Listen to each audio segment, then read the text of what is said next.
Let's ask a deeply uncomfortable question. Have you ever felt like you're not the one driving, like some invisible autopilot has grabbed the controls of your life, making turns you don't want to make, right when things are starting to feel good? It's not some ghost story. It's not a mystery novel. It's far more intimate. It's an old operating system running in your mind, installed so long ago you've mistaken its background processes for your own personality. This is your blueprint, the unseen architecture behind every compulsive act, every decision that inexplicably crashes your life just as you're hitting your stride. Can you feel it? That quiet hum of a system you can't define, but you know is always on. Has it ever happened to you, in a moment of total stillness? A thought appears that feels like a command from someone else, but in your own voice.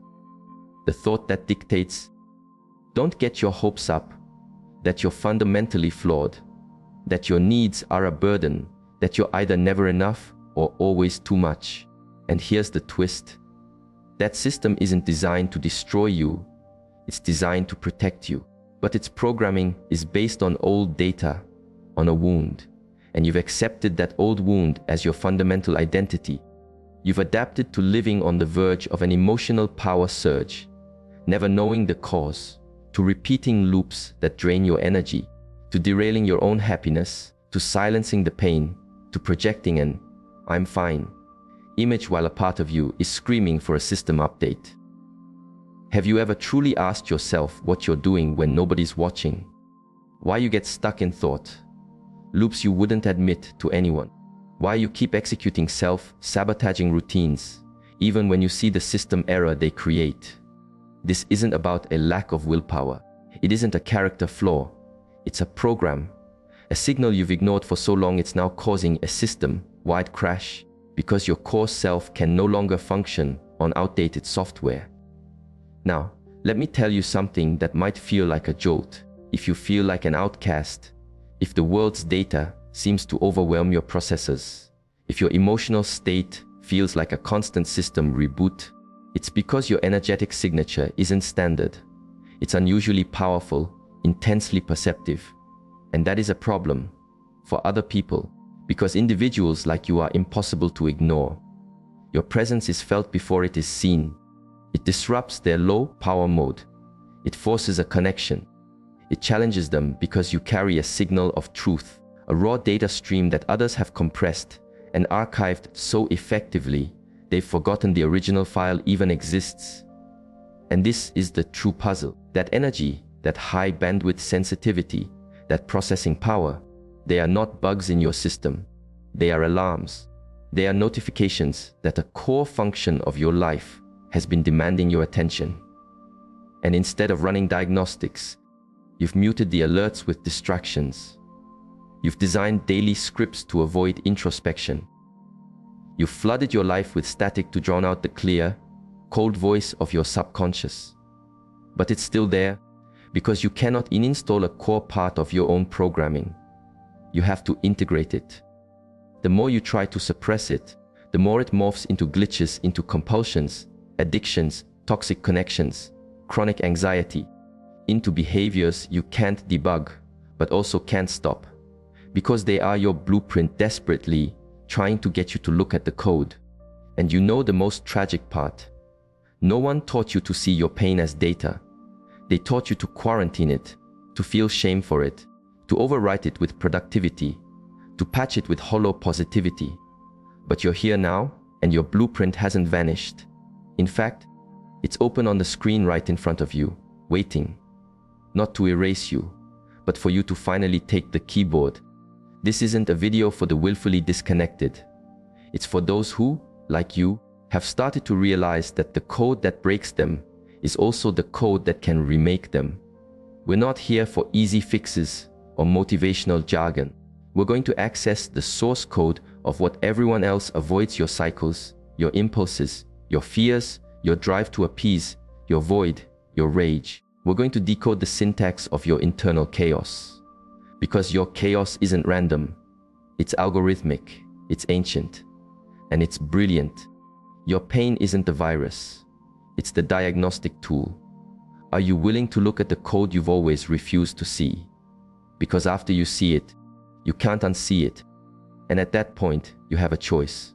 Will you keep running the old program, or will you turn on the command prompt and access the hidden files where your true self is stored? Because only there, amidst the fragmented data you denied, is your real power waiting for you. Silent, vast, powerful, and demanding truth. Let's talk about a thing nobody mentions: the sheer exhaustion of being self-aware. I don't mean knowing good from bad. I mean that raw, unfiltered consciousness that makes you see yourself with brutal honesty, the kind that forces you to analyze everything while others seem to coast along on the surface, blissfully unconcerned. And yes, I know how draining it is, because when you perceive more, you feel more. And when you feel more, you start developing scripts just to stay functional. The problem is that these very scripts are what ultimately disconnect you from your own core. Do you see the feedback loop? You start engaging in behaviors you don't logically endorse. You go into airplane mode without warning. You get hooked on things that offer no real pleasure. You hit the self-destruct button just when a new project is taking off. But beneath all that, there isn't irrationality. There is undigested awareness. Because when you have this level of sensitivity, reality isn't just processed, it's deeply analyzed. It bypasses the normal filters. Every word, every look, every silence is scanned and cross-referenced against 1,000 other data points. This creates a cognitive and emotional load that most can't fathom. This is where compulsive loops originate. Not from a deficit, but from an overload. You're not defective. You're running high-spec hardware. Your mind processes more. Your body archives more. Your heart buffers more until it hits its limit. And then the release valve appears. The repetitive action, the obsessive thought, the escape route. But here's the hook. When you finally get that moment of release, when you binge, drink, distract, or lash out, the system relaxes and logs it as a successful solution, even if it's corrupting your hard drive. And you, the conscious user, know this. But you can't stop it, because the system isn't responding to logic. It's responding to a desperate need for an emotional offload. This is why repetition isn't a choice, it's a programmed response. And the more you try to override it with brute force discipline, the more it finds a workaround. Because what you need isn't more control, it's more bandwidth, more space, more permission to actually process what you've been compressing for years. And you know what makes it even more disorienting? While you're battling this internal storm, your external life can look perfectly fine. You have good days, quiet moments, a public persona, and this makes you question your own data. Am I just overanalyzing? Am I the one creating the drama? Why does everything hit me so hard when my life isn't objectively terrible? That is the illusion, the firewall you erect when you begin to distrust your own internal senses. But pain doesn't require a logical reason or permission to be valid. It just is, and that is enough. Now listen closely, this is key. The more advanced your emotional perception becomes, the more sophisticated your avoidance strategies get. You no longer require overt vices. Sometimes it's enough to immerse yourself in business, to become the designated caretaker for everyone but yourself, to rationalize everything, to declare, "I've dealt with that," when in reality you just buried it under a pile of theory.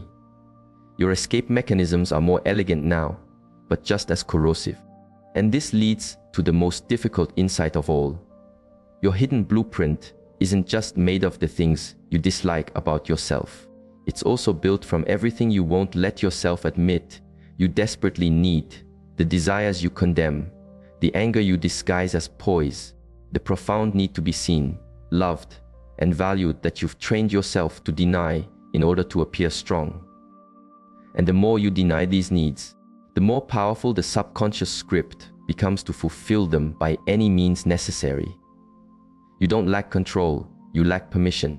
Permission to feel without a filter, to be angry without feeling guilty, to cry without justification, to say, "I need this," without shame. Because most of your patterns aren't born from a love of pleasure. They're born from emotional starvation, from unmet needs, from wounds that are still active deep in the code, even if they've been patched over on the surface for years. You want to know why breaking the cycle is so difficult? Because pain, even the kind that corrodes you, is also familiar territory. It's predictable, its variables are known. But genuine well-being, tranquility, and true connection feel alien, uncomfortable, suspicious. That's why you might sabotage things when they start going right. Not because you're a fool, not because you're unworthy, but because the emotional oaths you've conditioned for years flags good as unsafe, because it means exposure, because it means vulnerability, because you haven't written the code for what to do with peace. And this is the deepest, central processing unit of it all. Your system doesn't prioritize happiness, it prioritizes survival. And if your survival was programmed in an environment of chaos, then chaos is what you will unconsciously recreate again and again. That's why letting go is so hard. That's why you repeat relationships with people who are incompatible. That's why you become dependent on things you despise. Because your body interprets the familiar as safe, even when it is toxic. So this isn't about willpower. It's about a deep emotional reprogramming. And that reprogramming doesn't come from forcing a change. It comes when you start looking with brutal honesty at what you've been avoiding. When you start building safe internal environments where you can feel without judgment. When you stop trying to justify yourself and start asking, what part of me is crying out for recognition? What emotion am I suppressing? What impulse am I judging so harshly that I'm unintentionally making it stronger? Your sensitivity, your intensity, your ability to process the world on a deep level are not system failures. They are the legacy of a mind that had to adapt to survive a difficult environment. And now, that same system is demanding something new from you, not to just survive anymore, but to heal, to integrate, to come back to yourself without the masks, the filters, the excuses, with all the raw data, the rage, the tenderness, and the chaos that entails. Because ultimately, the only true act of revolution is to dare to be yourself without an anesthetic. And that is the hardest mission, but it is also the only one that will ever set you free.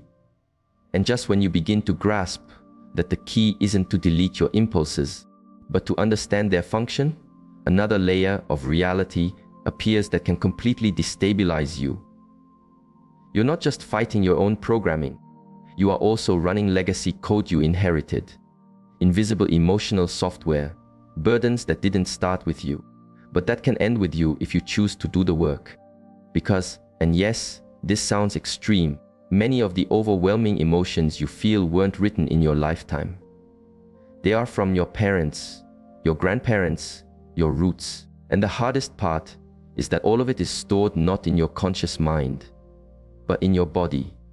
That anxiety that seems to trigger for no reason, that profound melancholy you can't trace back to an event, that pang of guilt you feel for choosing your own needs. Sometimes, these are not your feelings. They are unconscious loyalties, behavioral scripts you downloaded without even knowing it, as if your very nervous system is a hard drive for inherited emotions. They don't teach this in classrooms. You won't find it in glossy self-help guides, but you carry it. You experience it every time you try to move forward and some invisible force pulls you back. Has this happened to you? You commit to a genuine change. You start protecting your energy, setting boundaries, saying no.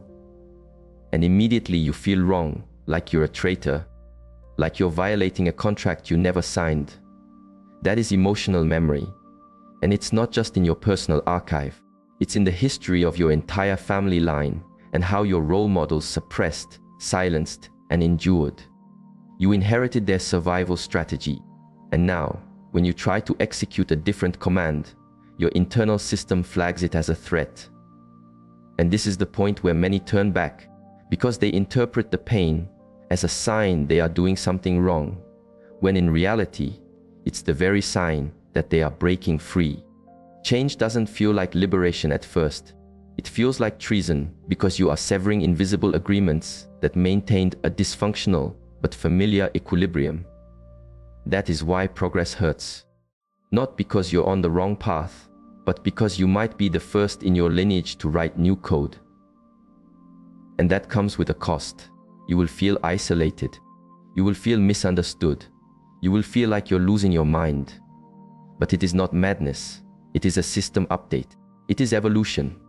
It is a deep, emotional defragmentation, and no one gives you an award for this.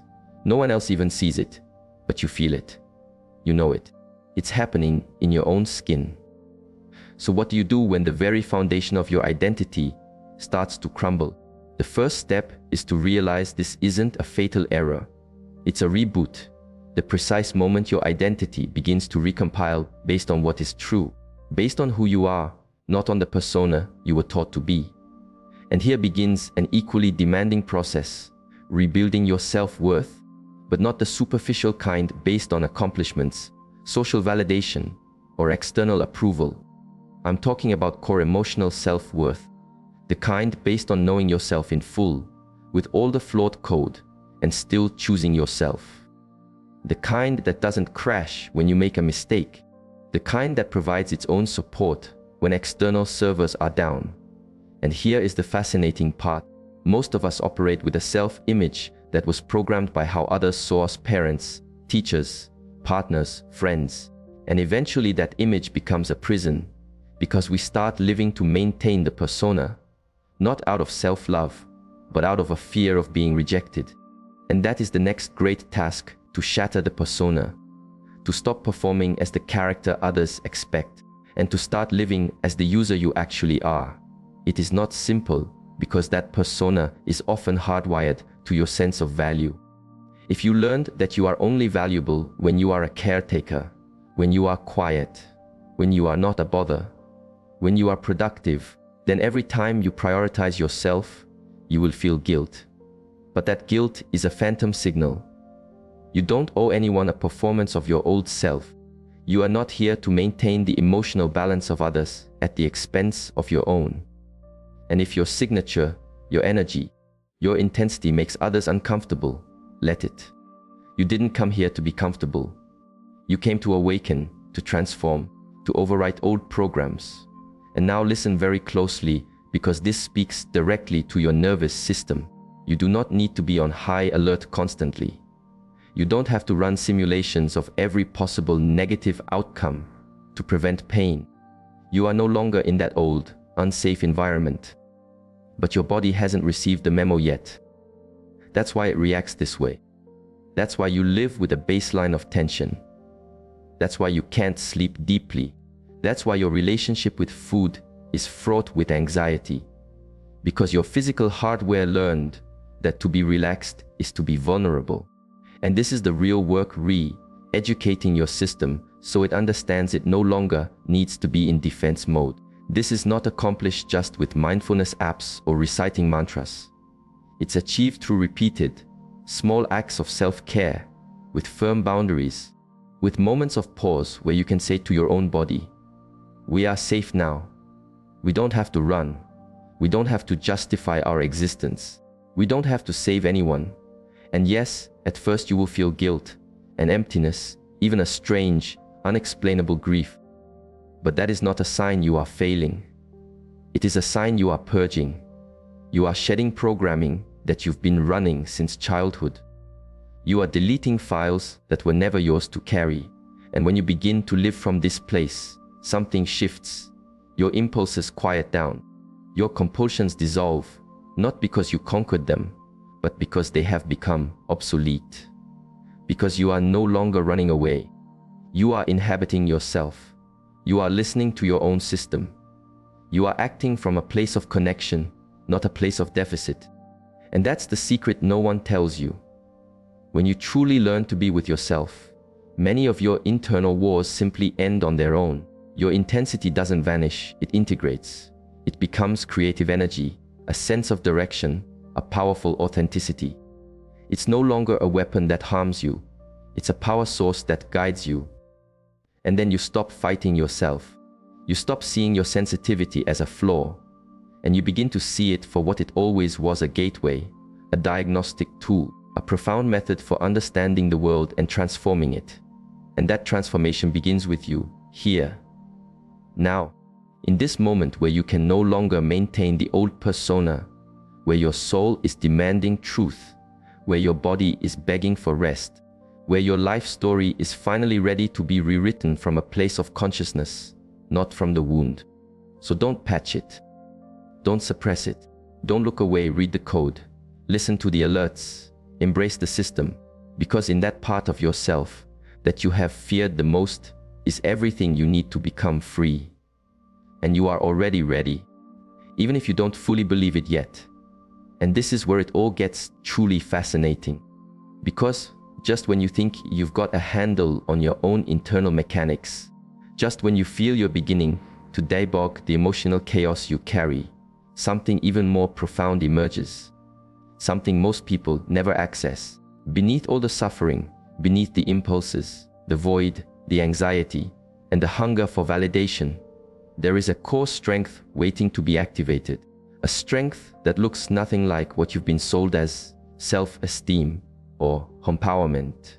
It isn't a flawless public image or a perfected version of you. It's something far more raw and real, your capacity to emotionally self-regulate, to hold your own center without depending on external feedback, without needing to feel good all the time, without demanding that you be an optimized, productive machine every single day. And when you find that, when you start to operate from there, the entire game changes. Life is no longer a race to prove your worth. Your relationships reconfigure. Your approach to work reconfigures. Your very breathing pattern reconfigures. You no longer need to struggle so much. You're not trying to fit into pre-existing systems anymore.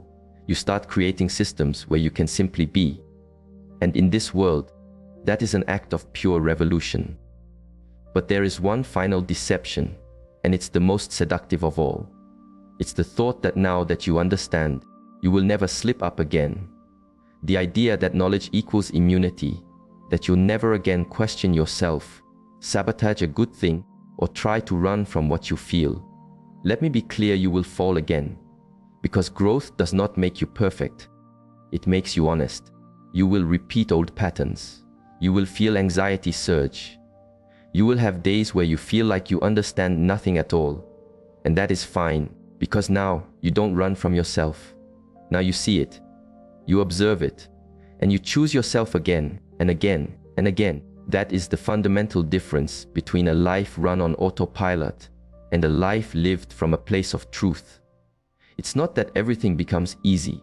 It's that you stop needing everything to be easy in order to deserve love, respect, or rest.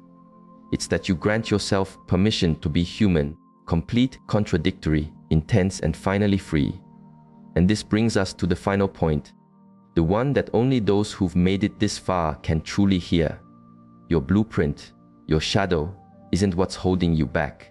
It's what is pushing you to awaken. Every time you have a meltdown, every time you hit a wall, every time you feel you absolutely cannot go on, that is not your system failing. That is your system screaming, stop ignoring me, pay attention, it's time to heal. And when you finally do it, when instead of numbing out, you choose to just breathe with what is there, that is when your personal revolution ignites. That is when your real life actually starts. So, if you made it to this point, if you felt these words as if they were speaking directly to your own experience, let me assure you, this is not a coincidence. You are ready. You are right at the edge where a part of you refuses to go back to sleep. And if this video has triggered something in you, if it's handed you a clue, a truth, or even the emotional jolt you needed, subscribe, not for my sake, do it for yours. Because here, we are not going to skim the surface. We will keep digging, keep dismantling, keep revealing the things others won't even name. And let me see you in the comments. If you truly felt this message right, I am rewriting my code. That's how I'll know you made it here, that you're no longer running, that you are awake. And now, I'll sign off, but not with a comforting quote, not with a neat conclusion. I'll leave you with a question that will follow you long after any piece of advice. Who could you become if you finally stopped fighting yourself? See you in the next deep dive or in your next awakening. The choice is yours.